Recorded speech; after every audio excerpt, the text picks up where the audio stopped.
Hello again, namaste everyone. I hope you're having a fantastic weekend. It is so beautiful out.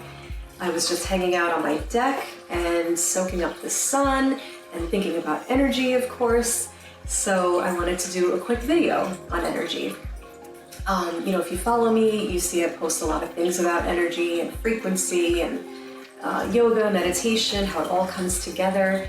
And if you're in the spiritual community, you already know what I'm talking about, but I figured there are probably a few of you out there who don't really know what I'm talking about, and you're like, this girl's a little weird, but I kind of like her. Let's see where this goes.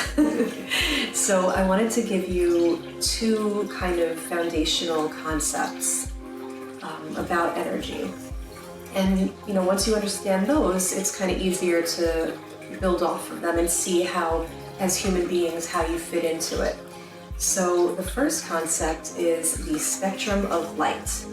Now, I'm sure you've seen it at some point in one of your science books, in school, and it's that little line where they cut it up into sections and tell you about the little spectrums. And basically, human beings, with our optics, we are only able to perceive 10% of that spectrum of light. And basically, that's that rainbow, the colors that we're able to pick up on.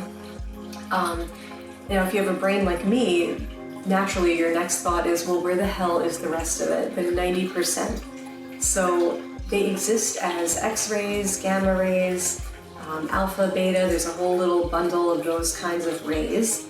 And then there's UV light, UVA, UVB, the stuff from the sun, the stuff in the environment.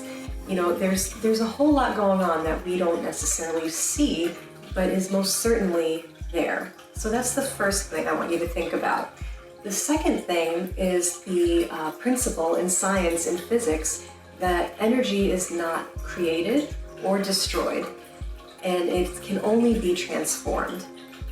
So a simple example of that is water. If you think about, we experience water usually in its liquid state, but if you heat it up enough, it can be transformed into steam and vapor, or it can be frozen into a solid state. So nothing is lost or created in that process. It's simply transformed. So that's it. That's really it. I want you to think about the things that we can't see, and how nothing is ever created or destroyed. It's simply in a process of change. And human beings, we experience this on multiple levels. So I'll get into some of that later.